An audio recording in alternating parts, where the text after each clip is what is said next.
You're listening to Carbon Removal Newsroom, a weekly show about current events in the world of carbon removal, from technology and innovation to policymaking and job growth.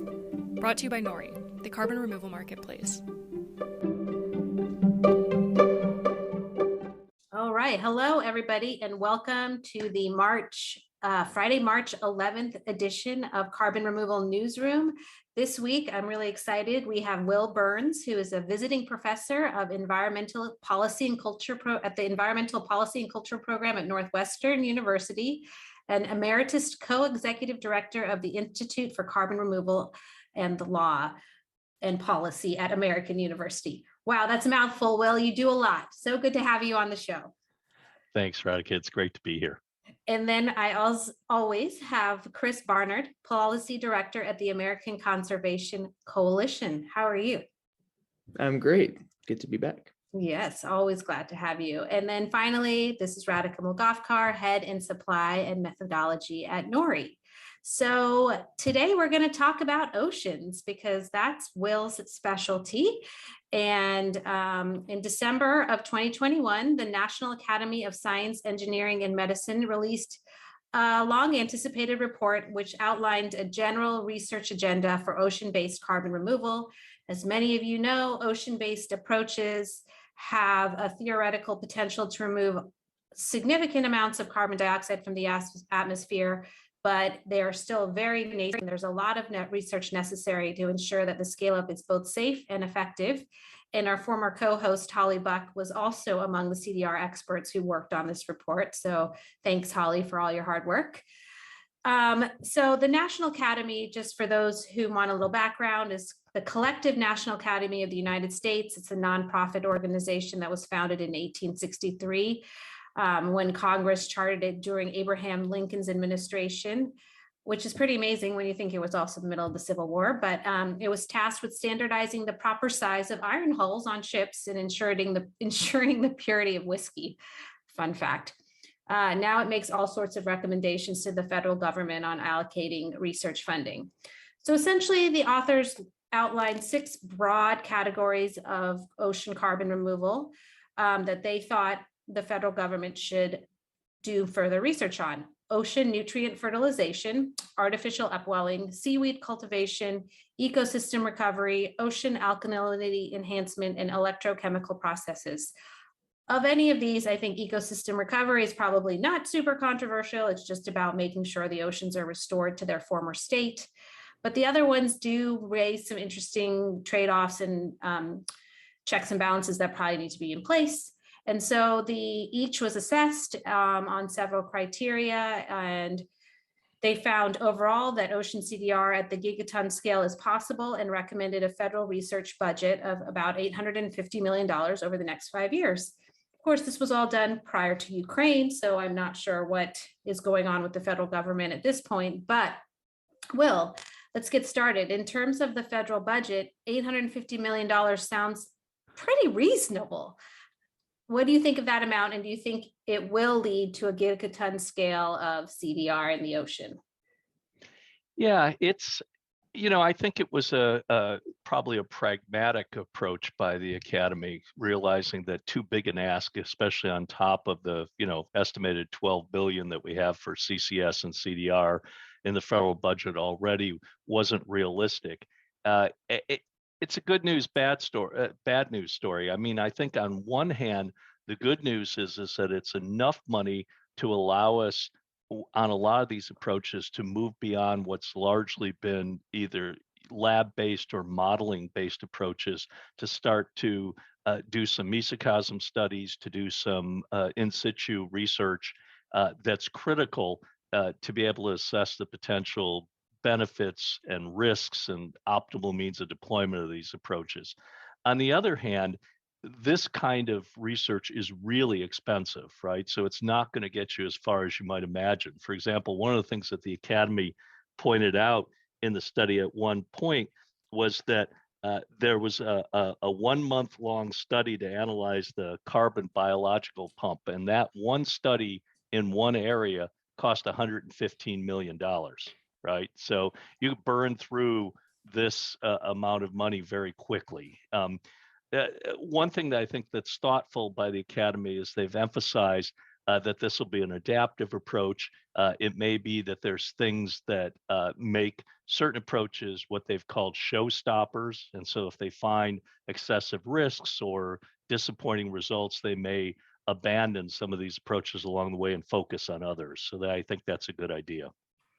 Do you think that, when you were just mentioning that research that cost $110 million, that there are opportunities to drive down research costs by scaling them? So, not all other types of upwelling studies that are needed would be less expensive because some of the initial startup problems have been figured out and will help with cost reduction.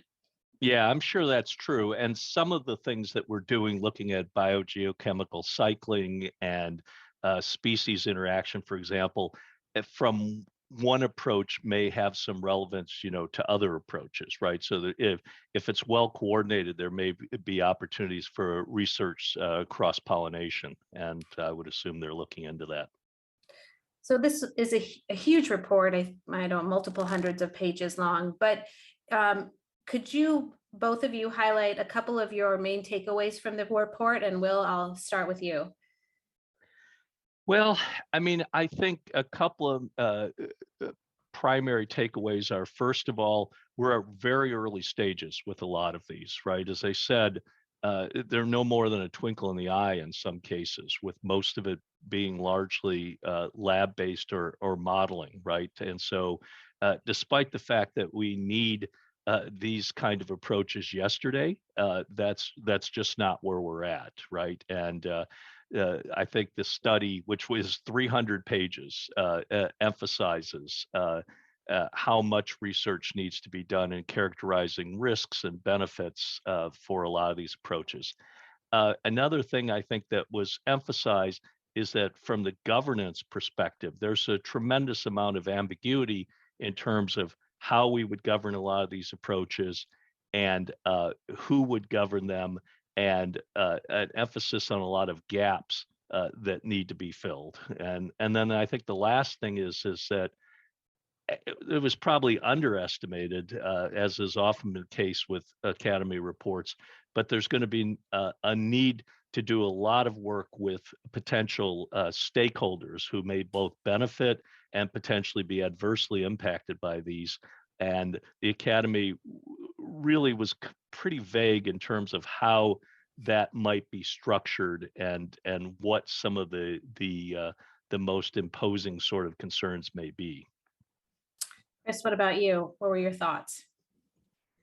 Yeah, and Will made a lot of really good points. And just to piggyback off that, I think what stood out to me is the fact that the study said that we're obviously on a path to try and reduce carbon emissions and to sequester more carbon to tackle climate change. And it said that land-based carbon dioxide removal is obviously great, but not enough.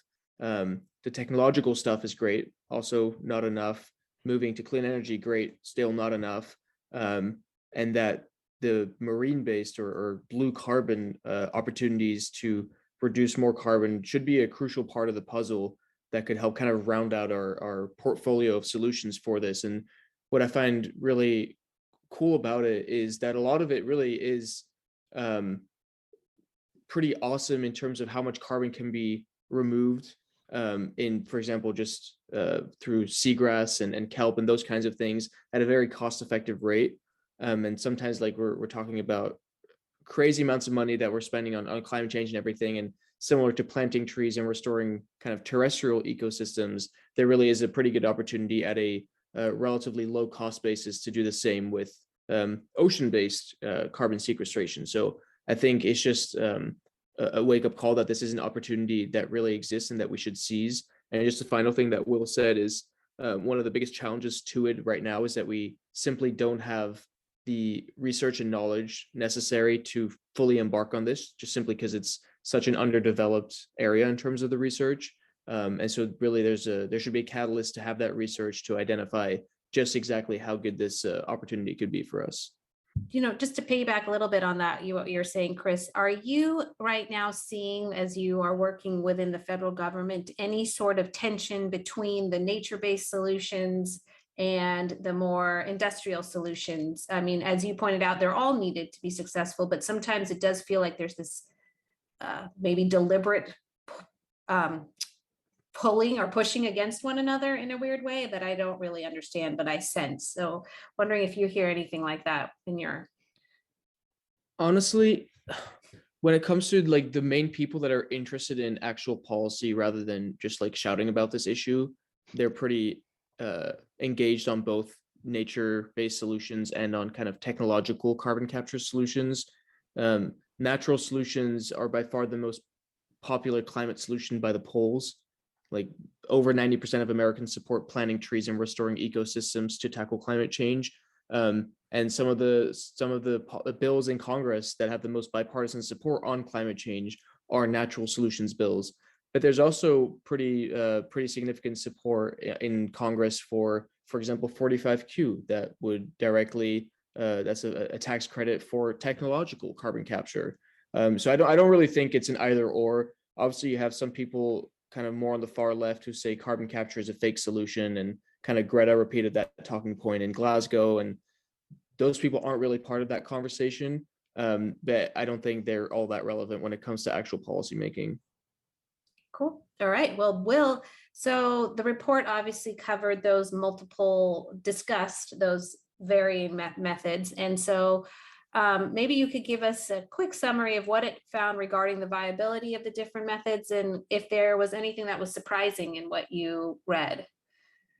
Yeah. So with the caveat that I can't do justice, in a few minutes to the 300 pages, just a summary of some of the different approaches. So the first one they looked at was nutrient fertilization, right? The idea of trying to increase phytoplankton production through nutrients, macronutrients or micronutrients, and then have the phytoplankton take up CO2, some of which would ultimately end up in the bottom of the ocean. They cited studies that concluded that this could potentially effectuate 1 to 5 gigatons of CO2, but they cautioned that with those kind of error bands, it's not entirely clear. One of the things they emphasize is, despite the fact that this is one of the few ocean-based approaches where we've actually had field experiments, and indeed we had 13 of them in the last decade, most of those experiments were short and didn't really characterize how much of the CO2 that's taken up when there's an increase in phytoplankton production ultimately ends up in the bottom of the ocean, because a lot of that's going to remineralize, end up back in the atmosphere well before that phytoplankton falls below the photic layer, right? And so they talked about various things that need to be done to increase the length of the studies and what kind of monitoring could help us to determine what would happen. There was some discussion of risks associated with this. They concluded that they didn't think there'd be serious risks associated with harmful algae blooms, for example. They emphasized that it might help to reduce ocean acidification at surface waters, but could increase it in deeper waters. And they said more research was necessary. In my opinion, they gave short shrift to some of the potential risks. They didn't talk much about potentially robbing downstream ecosystems of nutrients and creating large assemblages of certain kind of phytoplankton species that zooplankton in the area might not be able to consume, right? But they did call for more research. A second approach they're looking at is artificial upwelling and downwelling. So either using pipes to send CO2 toward the bottom of the ocean, or to pump up nutrients to try to increase net primary productivity again. Most of the focus was on ocean upwelling, and they're pretty skeptical about this one. They said, we don't have much research to date that indicates that this would work well. They didn't see many prospects for scaling this up substantially.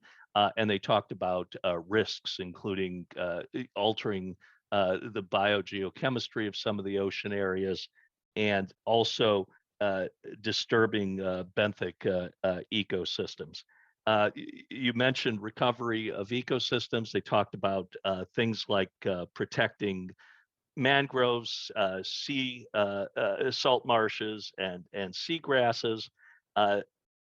They provided a little bit of quantification, talked about protecting macroalgae, for example, maybe giving us about 173 teragrams of carbon sequestration per year, but not a whole lot of quantification. And they talked about what we would have to do, and that was pretty imposing, right? It was things like more rational fisheries policy, protected areas, reducing deep sea trawling. These are big mega sort of policy changes, right? And it was entirely clear how we would get there. Fourth one they talked about was ocean alkalinity enhancement. They concluded that it could potentially give us gigatons again of carbon dioxide, but they also emphasized that there were risks, biotic impacts of increasing alkalinity, potential releases of toxic metals like nickel and chromium. And notably, they weren't very thorough on looking at certain risks again, such as potentially restructuring ecosystems. They also emphasized there were co-benefits, right, in terms of addressing ocean acidification. I know we're going to talk more about kelp and seaweed later, so I'll leave that one out. And the last one was electrogeochemical engineering, right? Exploiting acidic conditions to shift carbonate systems, or increasing alkalinity of seawater to increase CO2 uptake. Not a whole lot of assessment in terms of what you might get for CO2 sequestration, but they emphasize things like high costs and potential energy concerns, but they outlined a pretty clear research agenda for that approach also. One thing that I've been thinking about as I learn more about oceans, and it's the timeline that's needed for the research, right? And also the different durability factors that are being claimed without obviously, 100 plus years, 600 years, whatever. There's no way we know that for sure because we can't test it. So, Wil, what do you think when you read this for the timeline of getting ocean CDR to be meaningful as compared to the timeline of getting to where we need to be from a carbon dioxide removal perspective in the atmosphere to avert utter crisis? Is it just going to be happening? Can it happen fast enough, I guess? Yeah, I think it's going to be extremely challenging.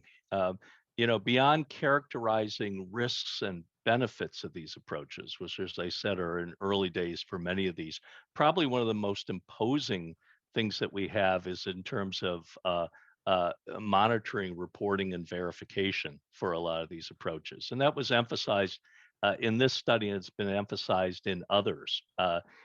There's a huge signal and noise ratio, especially when you're talking about taking up minimal amounts of carbon dioxide in certain areas and proving that changes in CO2 fluxes in an area are attributable to what you're doing, right? And that's a big problem. There's lots of questions associated with permanence of these approaches. For example, with kelp, right? A lot of studies indicating that there's massive amounts of respiration of CO2 that occur well before it could potentially get into sediments, and then lots of questions even of how much of it is ultimately stored in sediments for pertinent periods of time. And if people are going to try to monetize these things, companies, it's questionable whether we're going to be able to, first of all, accurately do that. And that's one of the things that the Academy emphasized, that when you're looking at smaller amounts, even large amounts, even a gigaton, it's going to be hard, given that signal to noise ratio, to be able to separate that out, much less for individual projects, and it's going to be expensive. And so, the question becomes, do we not try to have companies monetize it, but we accept the fact that we think it has a role, and that means that ultimately the government is paying for that benefit without totally being able to assess how much sequestration is happening. Yeah, so Chris, I'm curious what your thinking is. Do you think policymakers are interested in funding, this type of research when it's very unclear both the fiscal impacts of it and the CO2 impacts of it? Yeah, I think they are. And kind of my little bit of evidence for that is last year, Senator Murkowski, a Republican from Alaska, introduced a bill called the Blue Carbon for Our Planet Act with a Democrat from Rhode Island, Sheldon Whitehouse. And it's a very bipartisan bill. And the goal of that is actually at some level to do what this study is recommending in terms of creating what they call a blue carbon registry, kind of taking stock of the blue carbon potential in the US and kind of putting that into a central database and then performing some analysis and research on the best ways to leverage those opportunities. Now, their budget is significantly smaller than what the report suggests. It's $15 million a year through 2026. So it's something. It's not quite at the level that the report is calling for, but I do think that it shows that there is interest in this and that it's bipartisan. I think the constituency that is going to drive this in the public is going to be, I think in soil ag, it's pretty easy to point to a farmer and the beautiful soil, and the big ag companies are getting more and more interested. I don't see that same constituency within the US to push, and I don't see a government agency to kind of harness it. So what do you think this looks like, Chris, from like 5-10 years down the road, and who's making sure it keeps going?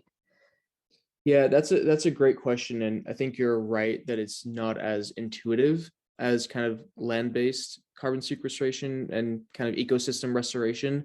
Now, I will say that in coastal areas, I think there is a significant opportunity to make these arguments. And I wouldn't at all be surprised to see, for example, insurance companies getting interested in how mangrove forests in Florida, for example, reduce flooding and tidal issues, or oysters in the bays of New York, or whatever it might be. And obviously there's some other kind of further out maritime sequestration opportunities. And there's actually the Virginia Nature Conservancy has started doing those kinds of projects in the state where I live, and selling them as carbon credits, blue carbon credits. And Apple and other companies have actually been quite proud in their purchase of those and been quite public about it. And so I think those could actually just compete in a carbon marketplace, simply because what the companies that buy carbon credits, what they care about is their carbon credits being affordable and reducing carbon emissions. And whether it's in the ocean or on land, I don't think they have a particularly strong reason to lean one way or the other. So I do think that nonprofits could actually play a really interesting role in this, like the Nature Conservancy and other groups like that. Yeah, one thing that I often think about from an oceans perspective, and I was speaking to a panel of Wil students, and I was saying that the ocean creates such a strong emotional reaction that it seemed to me like it would be a winning solution, though somebody else disagreed with me and said actually it makes it harder because people are so protective. But I do feel like there's a whole contingent of people who love the ocean, who use it for multiple different purposes, and will want blue carbon to succeed because it impacts their daily lives. The use of the shoreline, the destruction of the shoreline, all of that is important to them to prevent it and make it better. So that's where I see the constituency being, like something we don't really quite know yet, but will be developing. And so actually last question, because I want to pivot back to kelp, because you did mention it, Wil, and it is kind of one of the darlings right now of deep ocean. Everybody's talking about it. But after the report was released, a climate scientist named David Ho tweeted one of the findings that to grow enough kelp to remove 0.1 gigatons of CO2 per year would require 730,000 kilometers of coastline, which is about 60% of the global coastline. And that's also assuming if it was planted in a 10-meter belt. And that's also assuming, right, that it could be planted in all along this whole coastline. So what do you think that says about this very much vaunted climate solution of kelp planting that Microsoft, Stripe, all of them are into? And do you think it does have a long-term potential to be a large part of the carbon removal strategy? Yeah, I think it's extremely limited, and I think you're right about it being a darling. I think the parallel was a lot of the initial enthusiasm for afforestation and reforestation as a carbon removal approach, because to somewhat analogously, it feels like a nature-based solution, right? And so it in many people's minds, I think, is psychologically privileged over things that require more hard infrastructure, like electrogeochemical approaches or ocean upwelling and downwelling, for example. But similar to afforestation and reforestation, it has some limits, and it also has some risks that aren't discussed enough. Now, in terms of limits, the study also cited a lot of those sort of constraints, right? And talked about the fact that that you're talking about massive amounts of potential areas, and with huge amounts of stakeholders that likely would never accept 60% of the coast to have a belt of seaweed of that sort, right? So I think that in itself limits it. But beyond that, as the study emphasized, uh, it's far from clear that you're going to get the kind of sequestration you're talking about in the deep parts of the ocean. Again, because the studies emphasizes that a lot of that CO2 would be released well before it got to deeper parts of the ocean, unless you were going to commit yourself to, instead of just sinking it, as companies like Running Tide are contemplating, massive interventions where you're taking it with vehicles and bringing it down, 2,000 meters or more to try to sequester it or store it, and that massively increased your costs. The other thing is that there's some very large potential risks associated with this approach. The study talks about the fact that if you put this biomass in deep parts of the ocean, it could result in deoxygenation of those areas, ocean acidification. It could interfere with the interaction of deep sea species with each other.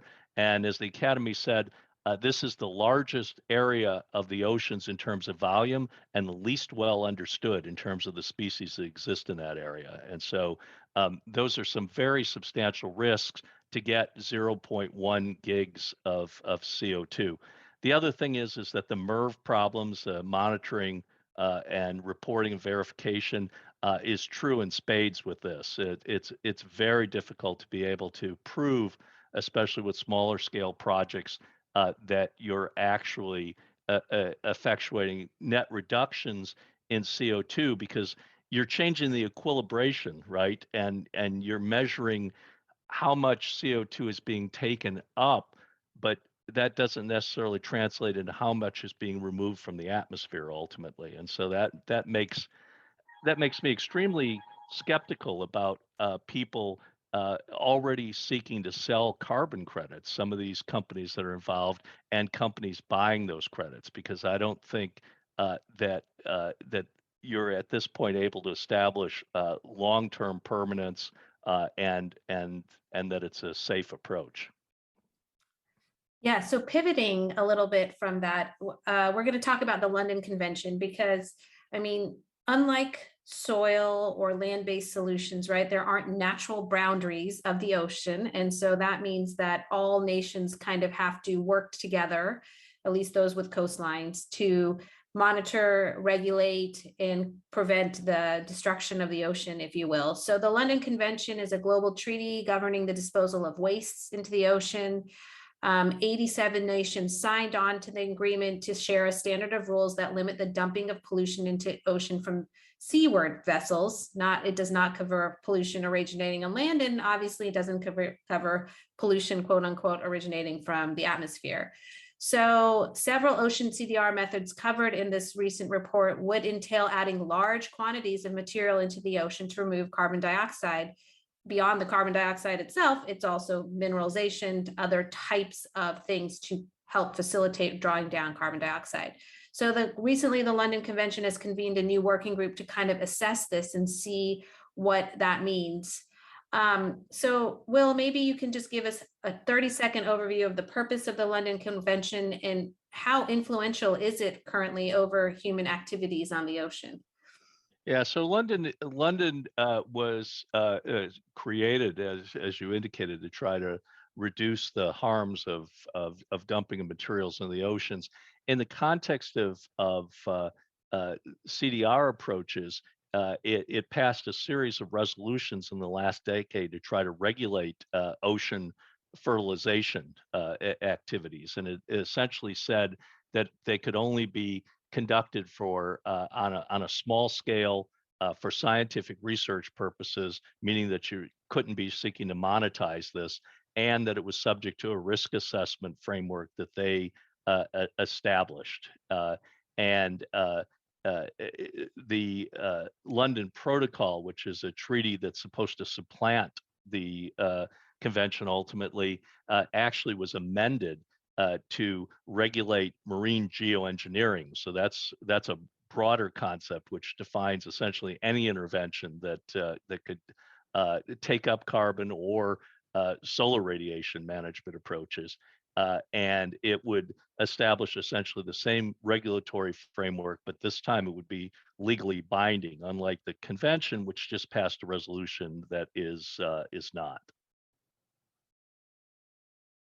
So Chris, you are obviously the person closest to working with diplomats and also working with different political entities. And so you were at COP26 in Glasgow, kind of saw the current state of climate diplomacy.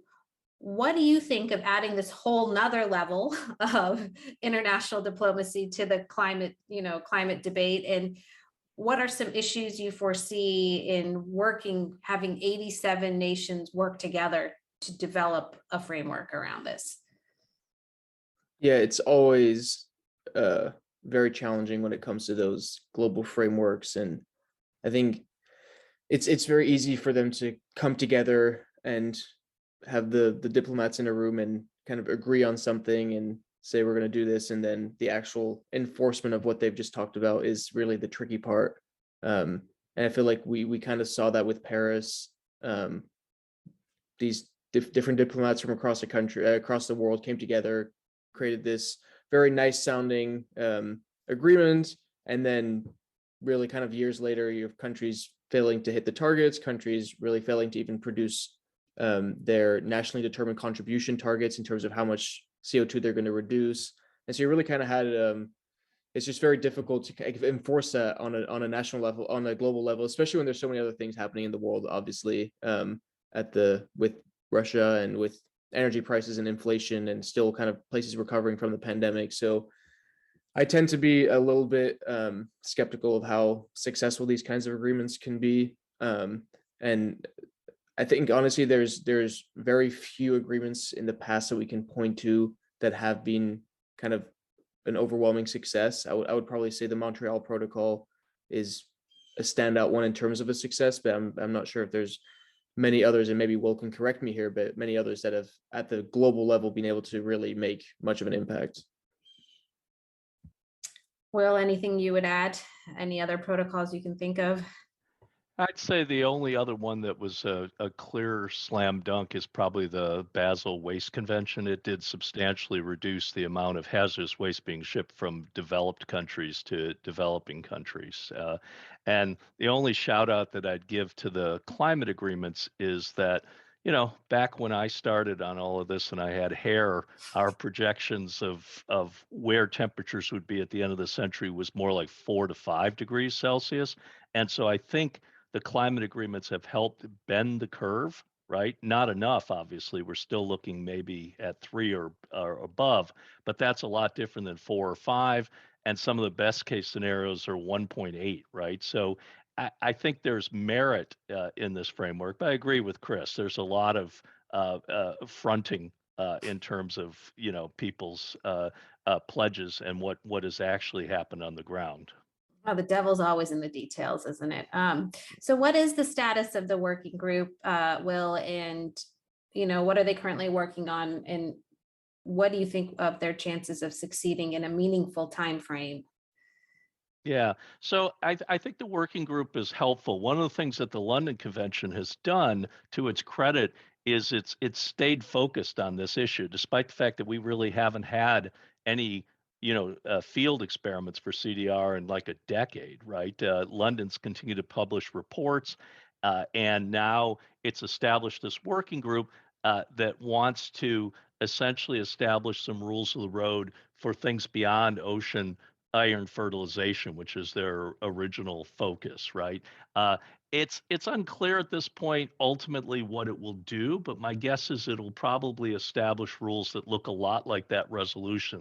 It'll call for research, but it'll probably not at this point call for countries to be engaged in trying to commercialize these prospects, and it will call for a risk assessment framework that may be specific to each one of these approaches, and it'll probably provide some guidance for other regimes that might have to look at this in the future, like the Law of the Sea Convention or the Convention on Biological Diversity, or maybe Paris if countries start deciding that under Article 6, for example, they're going to try to obtain credits for carbon removal, or they try to incorporate carbon removal into their NDCs, this kind of approach may provide some guidance. So I think it's good that they're doing it, but it's hard to know ultimately what impact it will have, because again, the resolutions that London passes will always be voluntary, and in terms of the London Protocol, which has always established more kind of stringent requirements, at least when it comes to the United States, we're not a party. So whatever they do won't ultimately be pertinent to us, but we are a party to the convention. This regulatory work is so interesting. It almost makes me want to go back to being a lawyer, but not quite Almost. enough. Almost. Almost. So Chris and Will, I'm going to leave you both. This is my last question for you on this topic is, what do you hope from diplomats when they are writing these rules of ocean carbon removal? I'll start with you, Chris, and then I'll end it with Will. That's a difficult question, and I'm not sure I'm entirely qualified to answer it.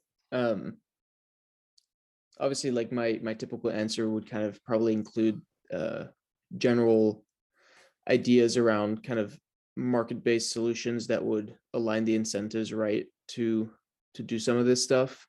And so I think an example of lawmakers understanding that came out of COP26 in Glasgow recently was the kind of establishing principles for a global carbon marketplace for general carbon credits and removal.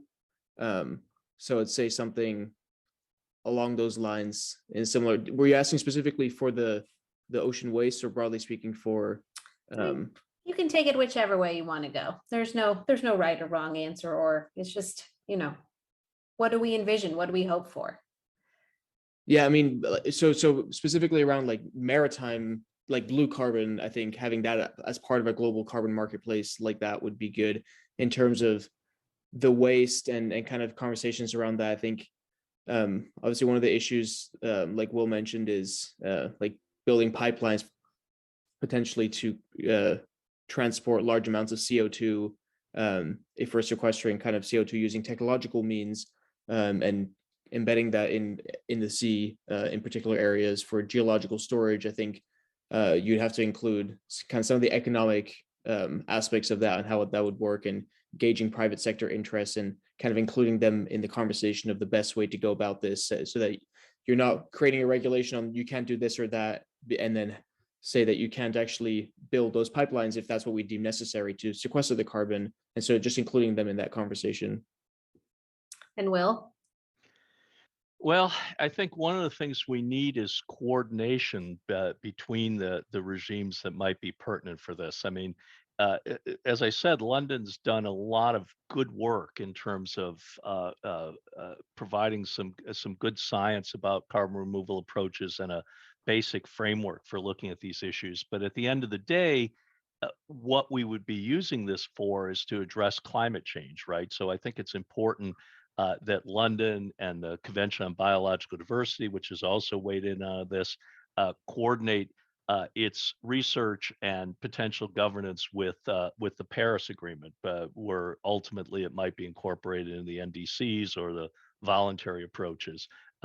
And that's a difficult thing to do, but it's helpful. There's also more expertise probably on carbon issues within those regimes that would help within the climate regimes that would help these other regimes in terms of decision making.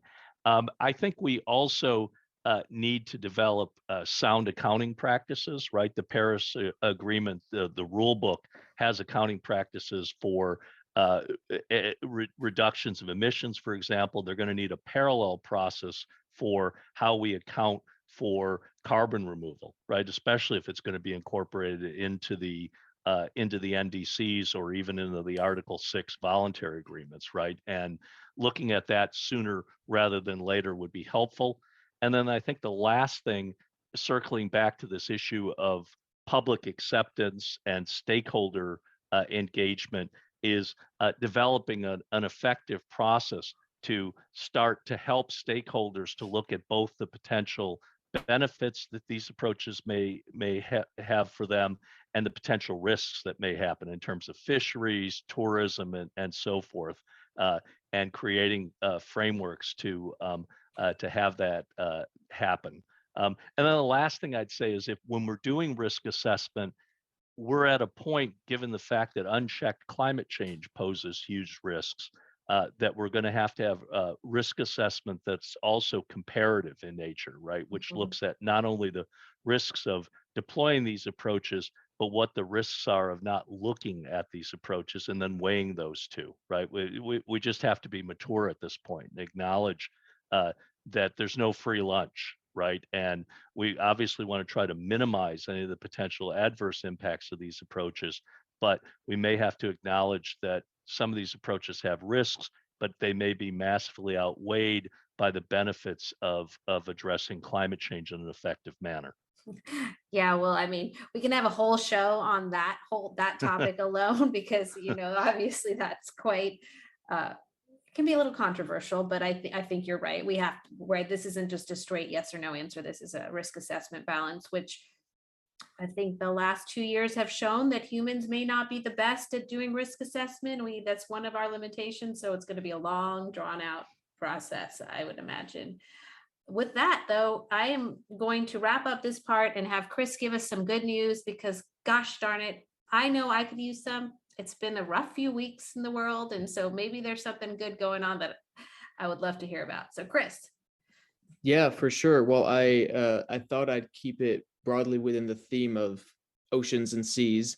And there's a recent study out of the University of Miami talking about corals and coral reefs, and kind of one of the things that we're trying to do to make sure that the coral reefs don't all get bleached and that they die out completely is to strategically replant some of them on degraded reefs, already degraded by the ocean and by climate change. And so at the University of Miami, the researchers found ways to train corals to tolerate higher levels of heat, so that once they're planted and the oceans will get warmer because of climate change, perhaps inevitably, that they won't be bleached as well and that they'll actually survive. So it's cool that they're kind of finding a way to literally train them like athletes to withstand heat because of stress studies and all that kind of stuff. So that's a cool little bit of good news. Yeah, that is really cool. It's sort of like risk mitigation or mitigation of, I guess, impact, but keeping the species alive. That's one of the reasons we're doing all this. So anyway, Wil, Chris, thank you so much, as always, for joining me. And I look forward to our next conversation. Until then, both of you have a wonderful rest of the week and weekend. Thank you. You also.